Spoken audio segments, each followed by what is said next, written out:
All right, great competition out there today. Third down, red area like normal. Thought guys had a lot of juice and fire out there on the field, and did a great job. Can open it up. Any explanation from the Pac-12 about the late hit on Bo that was uncalled too? I did not.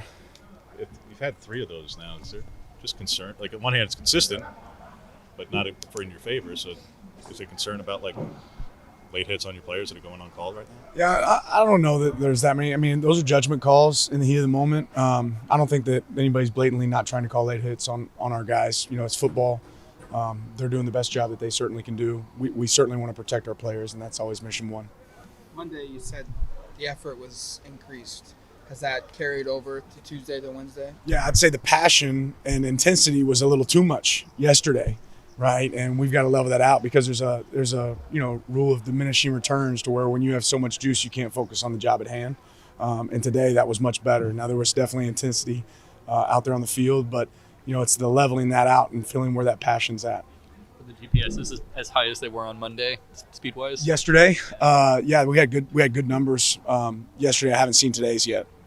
How much the new offensive coordinator there from Morris to Arbuckle? How much have you changed? Have you seen change there, and what impresses you most with how he's kind of handled play calling? Yeah, well, they create explosive plays, right? They create a lot of explosive plays. Like I said, this really mirrors a lot of what Texas Tech has done in the past. He came from Western Kentucky. He keeps a lot of the things that they did really well last year as part of his system, and they've added some new wrinkles. But obviously, has an elite quarterback, and he knows how to distribute the ball. You're someone who's dealt with outside noise before a lot this season and last season. What do you make of the way that Jake Dickert has kind of dealt with a lot of the stuff this year, whether it's conference realignment or coaching search stuff? But I didn't think he's dealt with that this year. Honestly, I don't know much about it, but I'll say this: I'm impressed with Jake. He's a pro. He does a great job. Coaches his tail off. I'm familiar with his background, but I don't know much about the outside noise. Cam's had 3 kickoffs out of bounds, 2 in that same corner kind of placement. Is there something that he can rectify? You hope that Grant can appear in at least a couple more games for you in that role? Or Grant's played for some already. I think Cam can go out there and execute his job at a higher level, and I think Cam would be the first guy to tell you that. So it's happened. It's something you got to keep working and improving on, and Cam's certainly capable of doing that. Bucky had a career high in carries this past game, and his average is more or less in line with where it was last year. But do you see his role picking up in terms of average carries per game going forward? I think his role will embrace whatever it takes for us to win the game and have success, and he will always do that. But obviously, he's a great back. Anybody that watches him can see that. We talked about Poncho on Monday. I'm curious what you've seen from Ope this year, kind of just helping the younger brother out and kind of getting him up to speed. I think I told you guys earlier that Ope is an unbelievable leader. He is a voice that everybody respects on our team. He always has a great message. This guy has a smile on his face every single day he steps here. He knows how blessed he is to be here. He comes from a phenomenal family, and so does Poncho.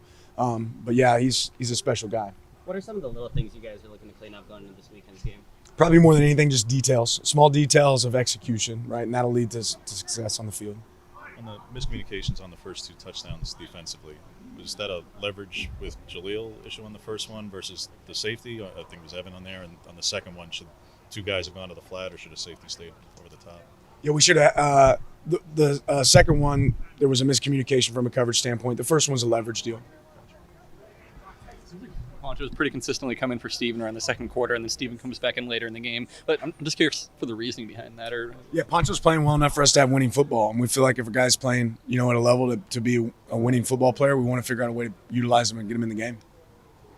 When a team challenges a player like Washington did Quez once he got in, how do you respond, like as a coach, to putting your players in the best position in that spot, and how do you want a player to respond when they're challenged in that way? Go out there and execute your job. Believe in your technique. And we're always conscientious of where people are out on the field. That was a game where there's good players across the field, right? So guys got to go out there and execute. How do you see Mace's role in that strong side backer spot as it's kind of evolved? Because like we talked about before the season, certain teams in this league are not going to be 12 and 13 heavy anymore, so it kind of changes what base is. But how do you see Mace's role and what he brings in modern football for this? Yeah, I think Mace's playing some of his best football. Obviously, whenever we go to sub packages, he's playing the outside linebacker spot, so he goes to the jack spot and plays there for us as well. When teams are big and they do certain things out of personnel, we'll be big to match them. When they're not, then we're going to change our personnel groups to match that, and Mace has done a good job of that.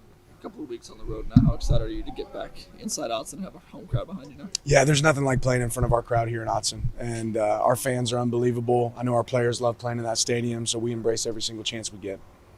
Just Bo's knowledge of their DC help this week.